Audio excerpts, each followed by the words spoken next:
This is Bravo 21. I'm a glider pilot and a sim developer. Here we are again in the Schleicher K7 modelled by GlideSimmer 67. Done an awesome job on it. I've done a couple of videos on it before. And we're going to be taking it for a flight in the Alps between Meiringen, across a lake past a city called Interlaken, and then land at an airport the other side of that called Reichenbach. And I'm going to show you creating the task in v1.1 Task Planner, setting the weather, and then flying the task. Okay, so we're going to set the task up. Just a really easy, simple task for the K7. I'm using v1.1 Task Planner. You just have to type that into Google and it'll be the top hit. It's in the Alps. We're going to fly from this airport here, Meiringen Mill, along this ridge, past Interlaken, and then we're going to set the wind so there's plenty of ridge lift there, and then we're going to land at this airport, Reichenbach. Okay, so first of all, the v1.1 Task Planner gives you a choice of map. It's defaulting to street map here. It remembers your choice, and you can change it anytime you like. Topo map is quite good for the Alps. Starman terrain is quite good. You can't zoom in very far. Okay, back to topo map. Okay, so we're going to start at this airport, and all I do is click. I'm going to choose a runway. I'll choose runway 10, i.e. facing 100 degrees, which will be pointing down to the right slightly. I'm going to set the wind from the southeast. So this ridge is going to be working like a boss. And then we can't expect much. We might possibly get sink if we come off here. There should really be sink coming over the top of the spilling over the top of this ridge here. So you just got to keep in mind the wind is going to be coming from the southwest. So ridges like this facing into the wind should be giving us good ridge lift, and then it's all going to go a bit pear-shaped here. Okay, so I've set the start airport. Microsoft Flight Simulator needs a start airport. That's the kind of way the planner works. Typically, you don't want to make that the start waypoint of your flight. Even if the waypoint is somewhere near the airport, you should, zoom in, create another waypoint, which is going to be the start waypoint. There's a good reason for that. It's to do with technical limitations in Flight Simulator. Okay, we're going to make the start point, say, over here somewhere. I'm going to check the start box, and I'm going to call it start. And I'm going to give a max start height of 5,000 feet. Okay, so nothing special about that. And because I've checked the start box, it gives us this D-shaped profile here, but that D-shape is going to align with whichever way the first leg goes. We haven't got that yet. So from that start point, whatever's highlighted in yellow, the next time we click, we're going to get another waypoint after the yellow one. And I'm going to say, now I know if we go here, see this rotor flue, you probably can't read it. Well, the text is getting bigger. That's the peak of this particular bit of the mountain, about bit of the ridge. I'm going to set that as a waypoint. I'm going to call it rotor. Oops, remove this waypoint. Edit that one. Rotor flue, something like that. I'll be murdering the German. Okay, and then from there, we're going to go to here. I'll set if I zoom right in, you can see here's the runway here. I'm going to set my finish point. It's going to be this end of the runway. So I'll click there, create waypoint finish.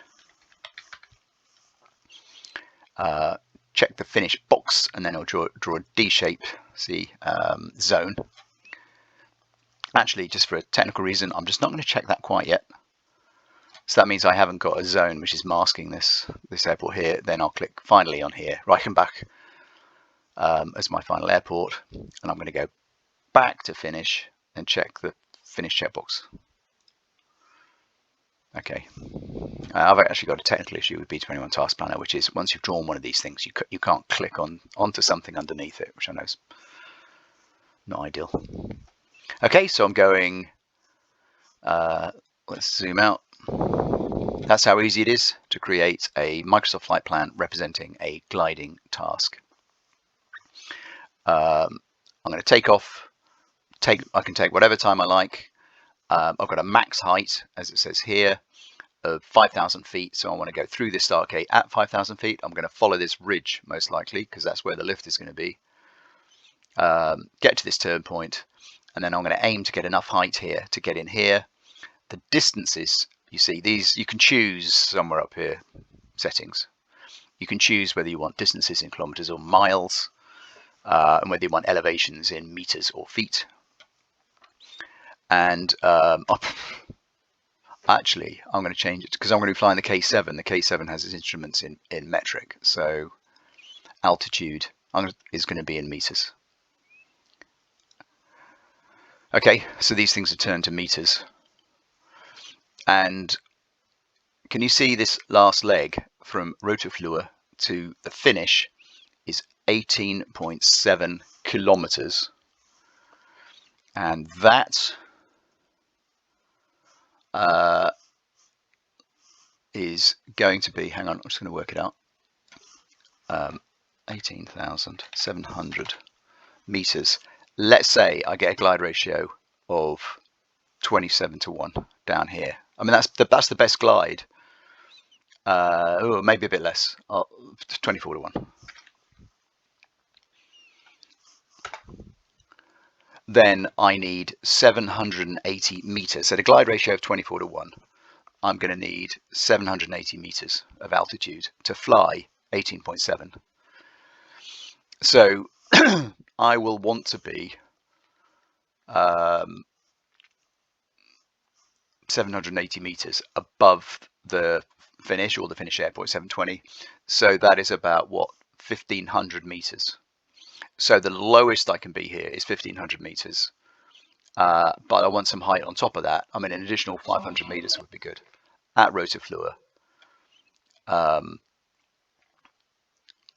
So maybe not 2,000 meters, somewhere between 1,500 and 2,000 meters. I should be able to scrape in if I don't hit too much sink. Okay, so we've got to remember that number. Let's say 1,700 meters at rotorfluer. I'm hoping, therefore, to scrape in. Maybe I got that wrong. If there's a real flight with a real glider, we wouldn't get it wrong. But I'm prepared to kind of guesstimate it for our purposes here. Okay, so there's the flight, and then we just click download flight plan. And now we have the flight plan here, and we're going to drag and drop it into the folder.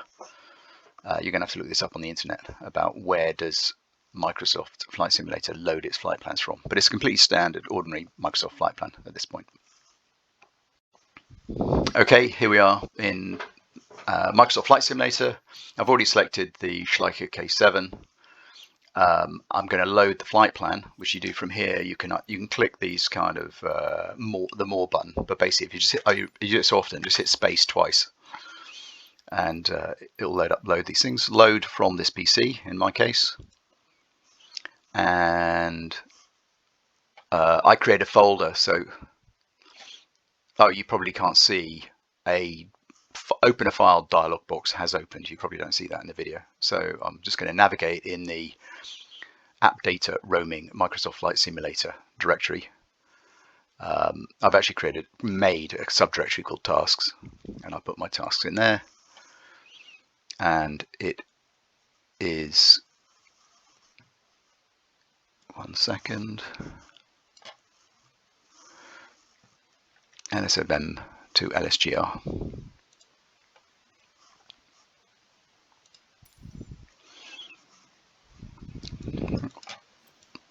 Oops.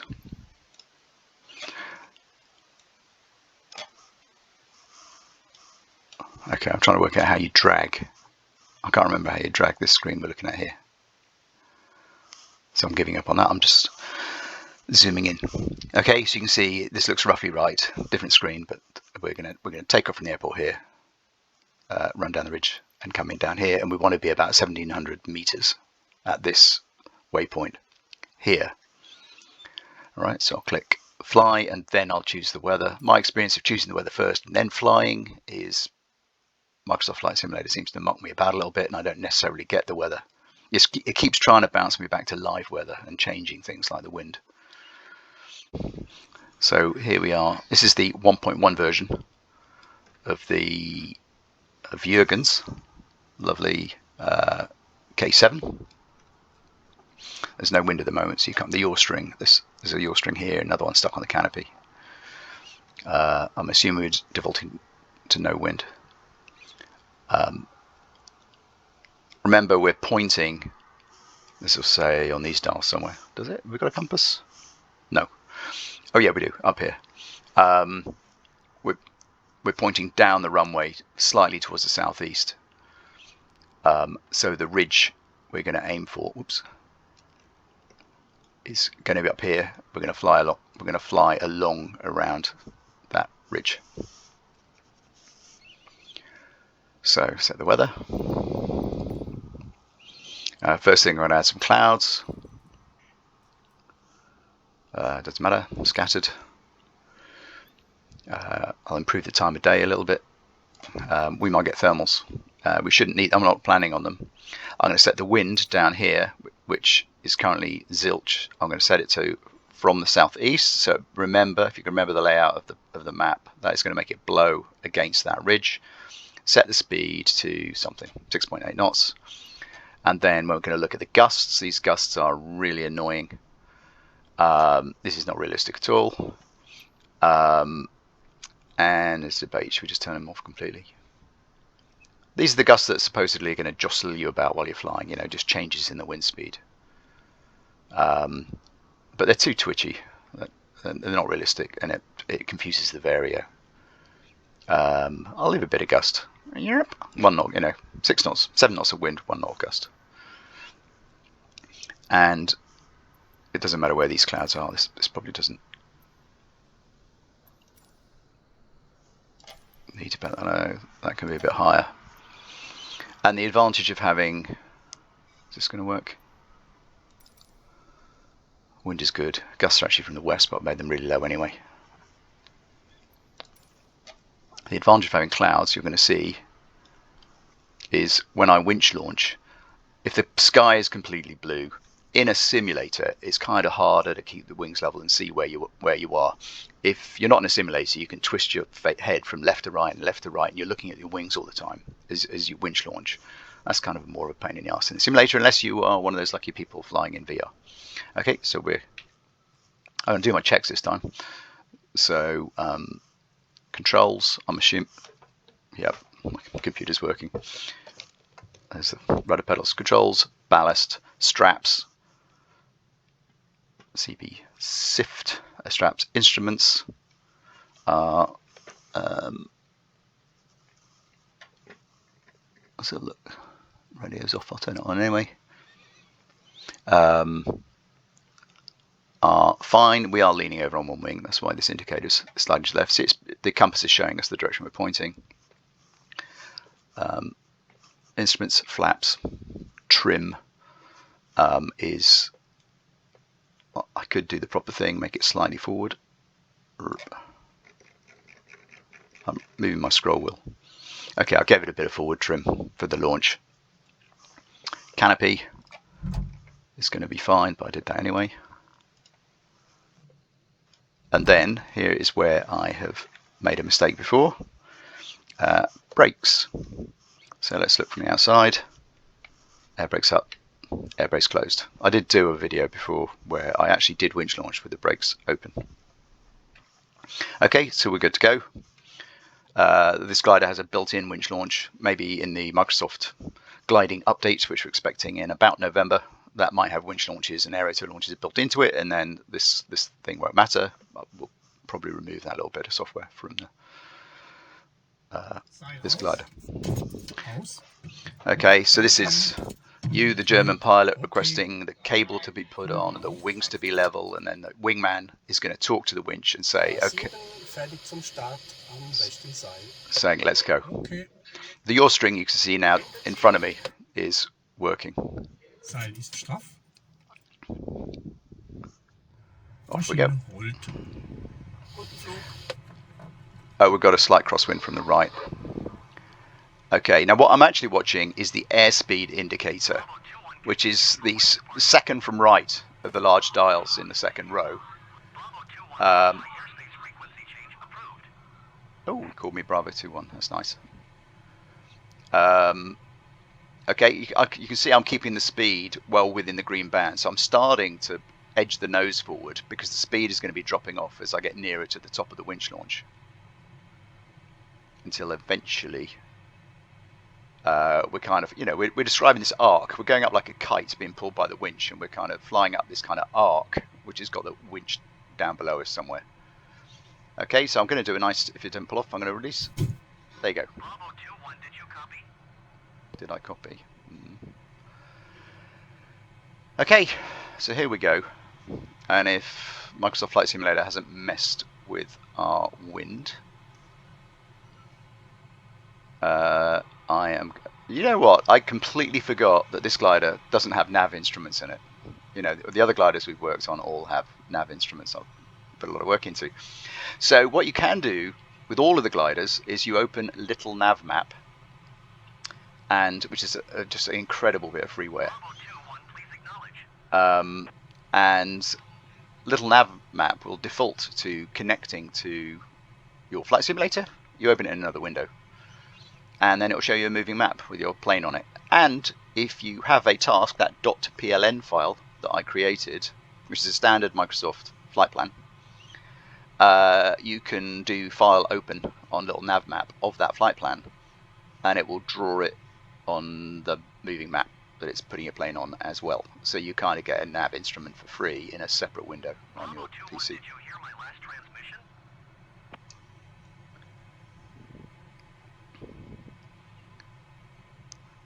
Okay, I am in serious sync here, and I'm facing. Oh, it's east, isn't it? I think am I pointing the wrong way?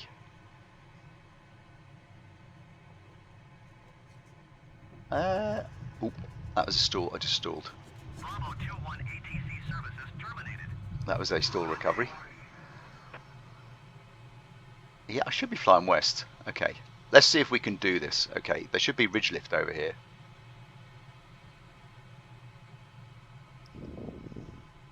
Yeah, that makes sense. I'm flying north. N, I get. That's going to be north. I was just a little bit confused. Oh, right, okay, this makes sense. There's the lake. Okay, remember from the map, we're going to be flying along this ridge. I'm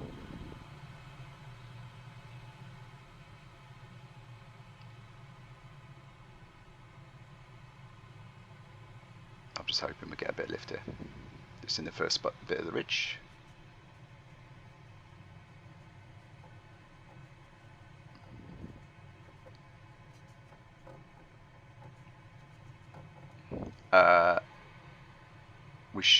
We've got this massive ridge on our left.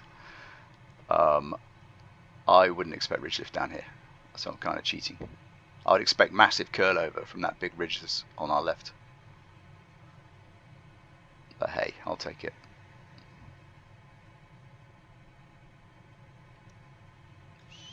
I'm following this. If my mouse shows up, I'm following this kind of little dinky ridge here, just to get a little bit of lift before I push over to the right.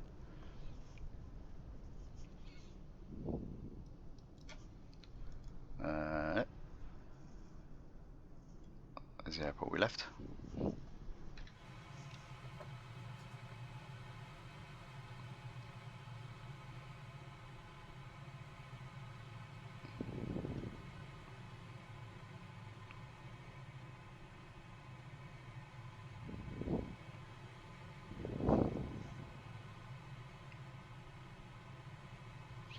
Just ease the trim back a bit. Look at this lift we're getting.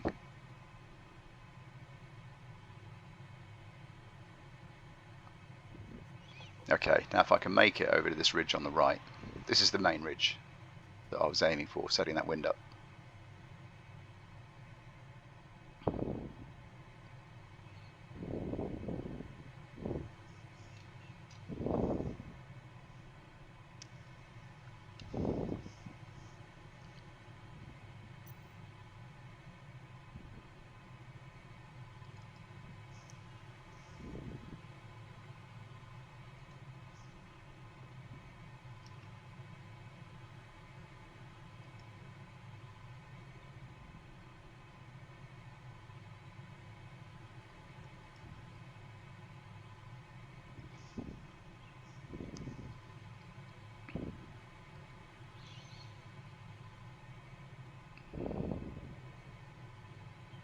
can do this. I have sneakily started little nav map up while I was flying, so I can see myself on a map now. I know where I am. So this all makes sense. Something like this peak up here is where we begin to set off on final guide from. See, now we're getting honking ridge lift up this side. And I could have my computer tell me what the wind speed is. Hang on.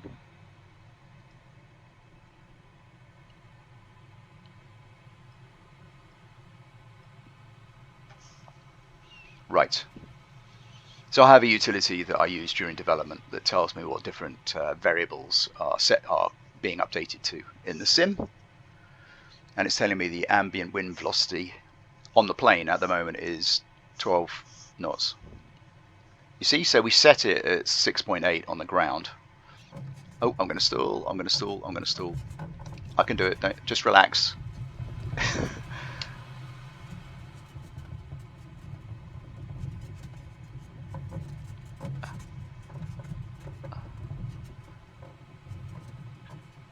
Right. That's another stall recovery. So, think of this as educational. But I'm using, obviously you wouldn't be using a Windows PC with 3 monitors. Maybe people today are scrolling TikTok while they're flying. Maybe that's the new thing, but I wouldn't have been. But it is what I'm doing on my desk at the moment, making this video. Not scrolling TikTok. I was using a utility I wrote to look up the wind speed. I'll speed up also.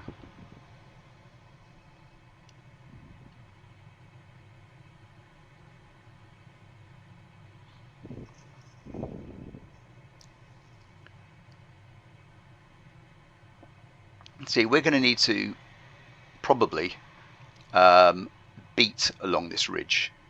In other words, we're not going to be able to climb up to as high as we want to be in a straight run. I wouldn't have thought.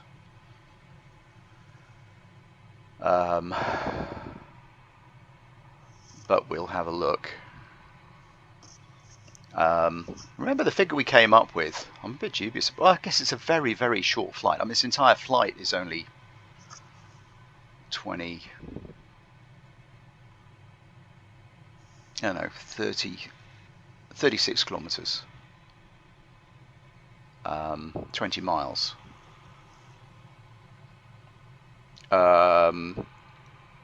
So all the heights are a little bit small. The numbers are all a little bit small, and I'm not sure entirely I trust them. If we're caught in sync, or the impact of the wind on the glider is worse than I thought it was going to be on that final glide, we're just going to run out of height. But we'll see how we get on.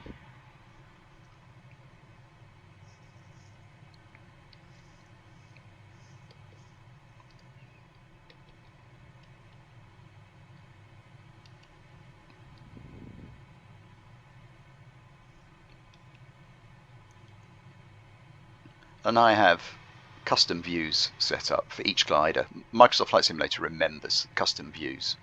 Control Alt 1, Control Alt 2, Control Alt 3 is where you set custom views. You just move the view around until it's somewhere you're happy with it, and then you can set it to one of your number buttons on your keyboard, the ones above the QWERTY keys.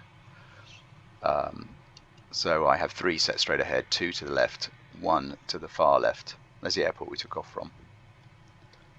And down takes me back to straight ahead, which is my custom view 3, custom view 4, custom view 5, back to straight ahead.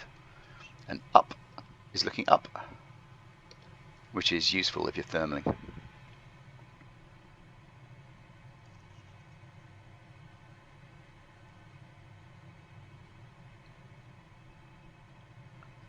See, I'm flying slowly again because I'm trying to milk this lift, but I shouldn't really be going that slowly.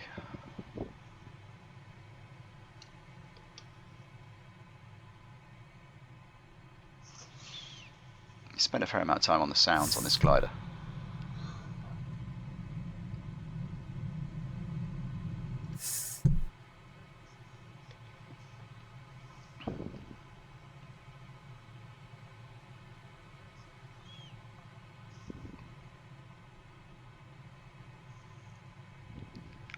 Yeah, we're going to do this in a straight run, if my calculation of how much height we need is correct.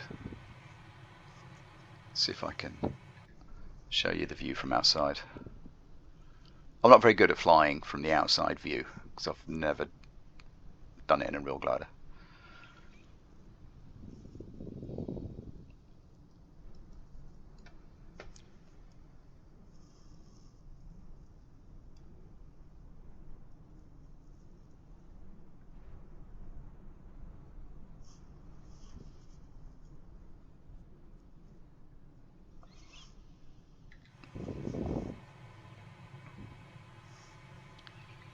And this version of the glider that I'm flying is version 1.1 of the Schleicher K7, and it is freeware. The modeling was created with a huge amount of effort by my friend Jürgen, and I helped him out with the rest of it. You can tell when you're flying version 1.1 rather than an earlier version, because we moved the yaw string to the kind of a third of the way down this pitot tube here.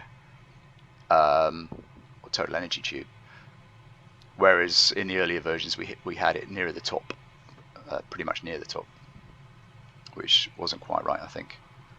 So we're getting really strong ridge lift here, and the wind is 15 knots, so more than double the value I actually set on the ground. Slight mystery. But we've already got 1800, you can see we're 1800 meters. If you look at the altimeter, bottom right, we're at 1800 meters MSL above the mean sea level.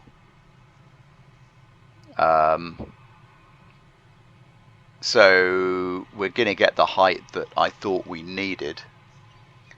And 1,000 years ago, I drove, there's a road the other side of the lake.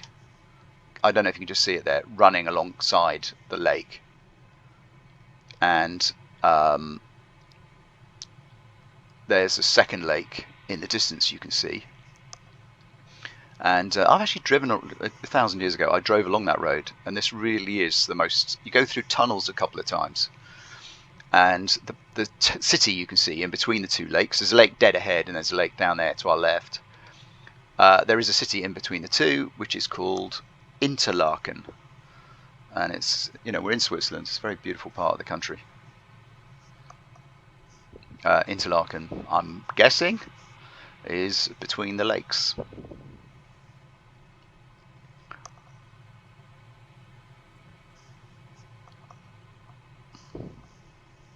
And I think where we're trying to get to, I don't want to drift.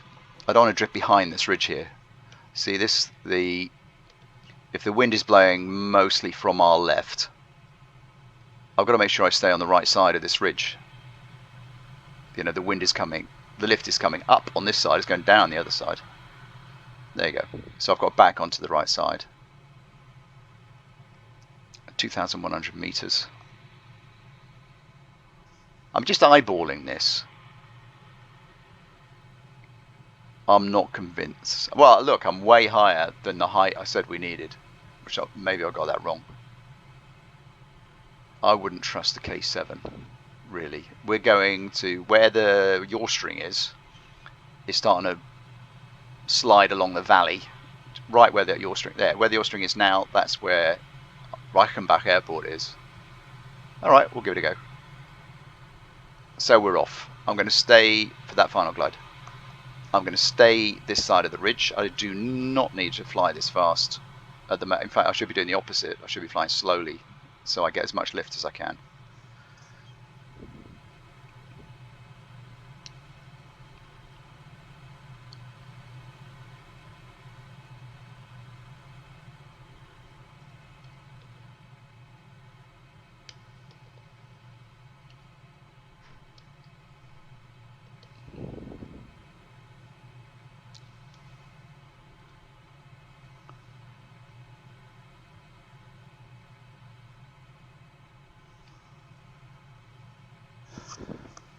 I can see something massive sticking up in the air over there. I wonder what that is.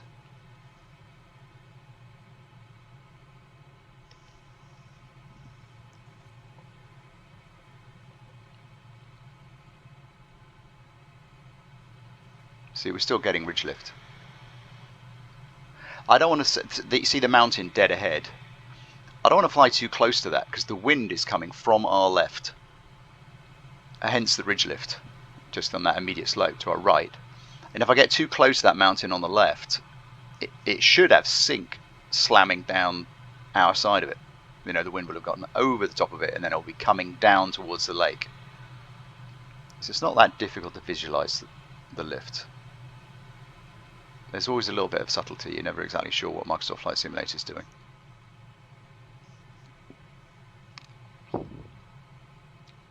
And at the moment, I will say it's generous with the lift. In that there's a lot more lift around than there is sink. In ridge lift, anyway.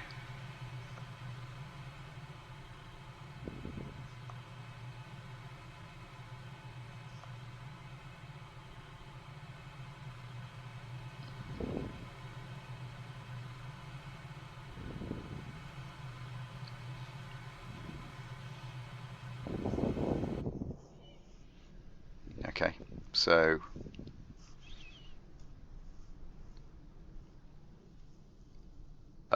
we really are flying now.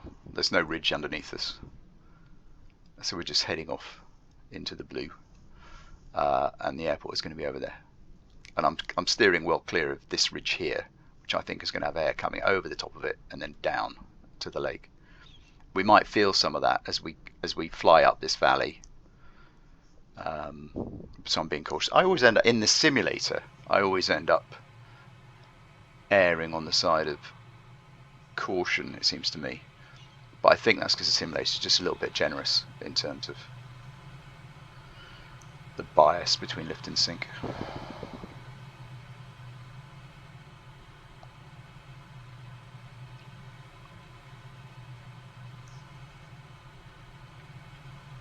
Okay, so here we go.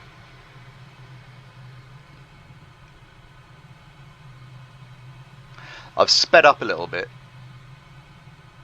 because we're not in lift anymore.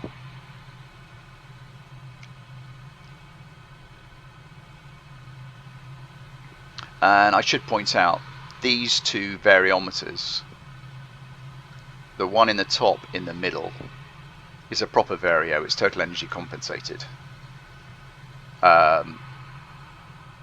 This glider is designed to be as simple as possible.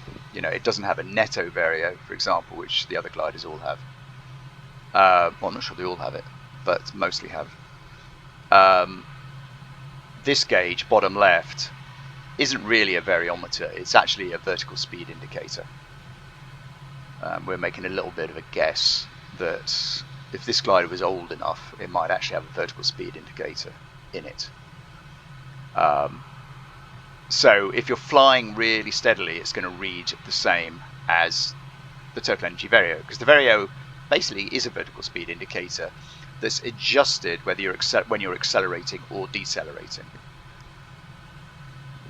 And if you're not accelerating or decelerating, like our speed is fairly constant, then the two meters read the same.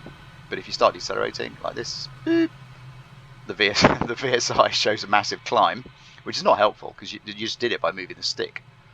I don't know if you saw the bottom left-hand needle move then, when I just raised the nose. Well, I partly wanted to do that anyway because I was flying faster. I was letting the speed build up. And I'm just getting... I can see the airport dead ahead, down there. And on balance, I think I should be turning round to come in. We're going to have a crosswind either way. I would expect for this airport ahead of us, I would expect a crosswind. If we go up, do a pattern, turn round and come back and land towards us, I would be expecting a crosswind over our starboard wing, over our right hand wing, because the wind is going to be coming from the left over to there. So as we come in this way, it will be blowing from our right.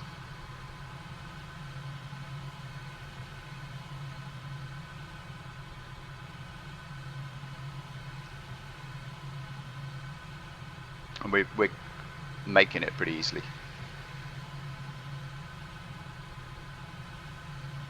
So I'm burning high, really. .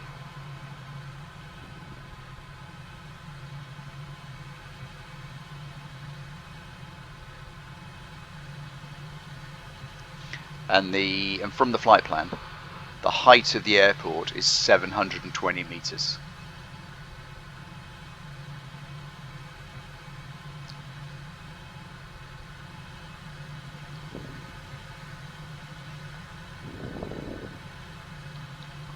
Let's see if we can see any. Oops.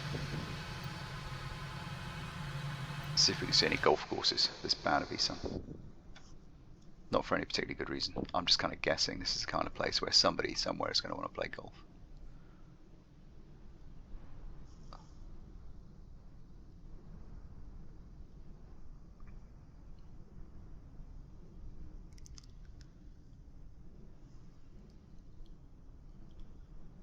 Nope.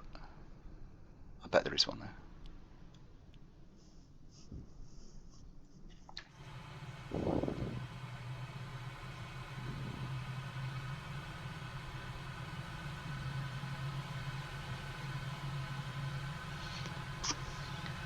So various improvements to this version of the glider, which has probably been out 3 weeks now, I think.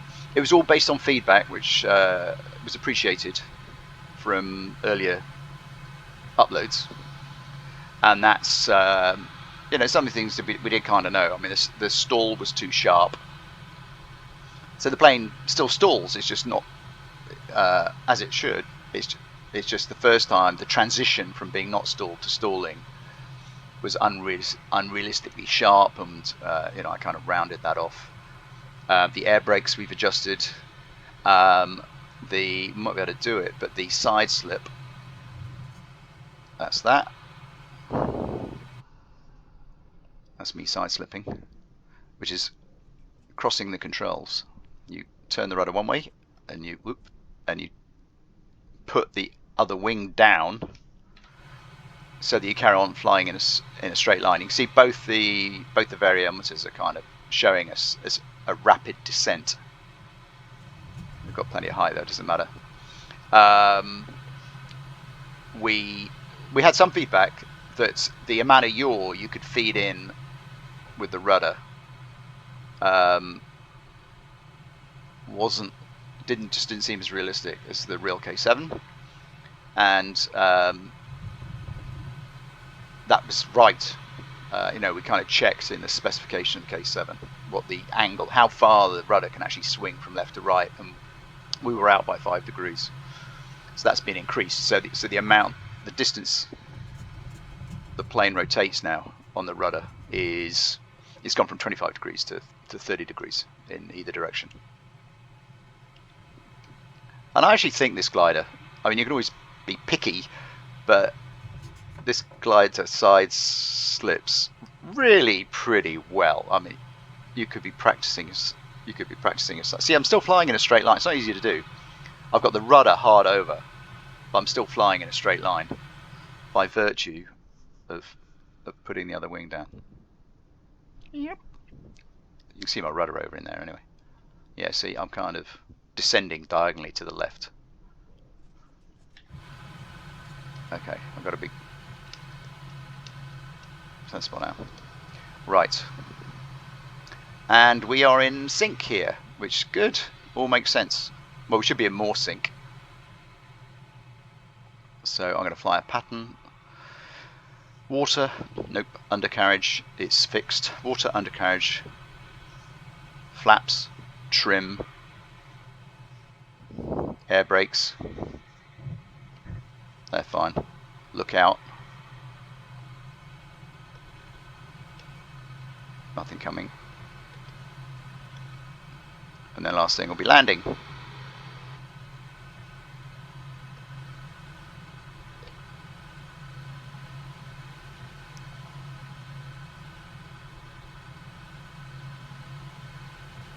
I don't need to fly this fast, I'm just burning speed off. Because I knew I was high, so.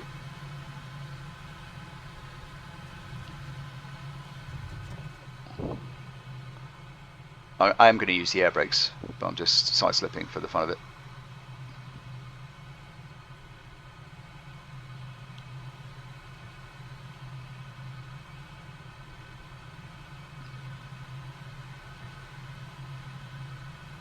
Okay, air brakes out. That's full air brakes. Now that's half.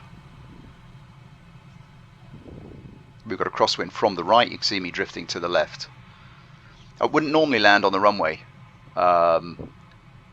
Gliders normally land on the grass. Airport like this, there'd be good reason to land on the grass. The runway's probably going to have lights sticking up out of the ground either side of it. And you're going to whack a wing on those. You can see the crosswind on the windsock there. So I'm coming in at half air brake here. Oop. Okay, flying from outside.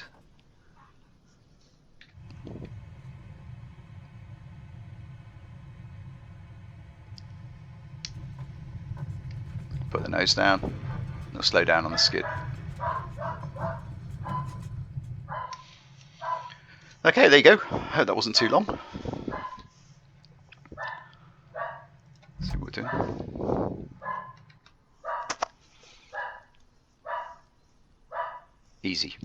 So if you're learning to fly, if you're not experienced soaring, the K7 is a good plane to start off in, because you really do get to practice your flying rather more than fiddling about with complicated instruments that you only really need when you're trying to maximize your speed on a cross country. You can have lovely flights in a K7. All right, thanks for watching.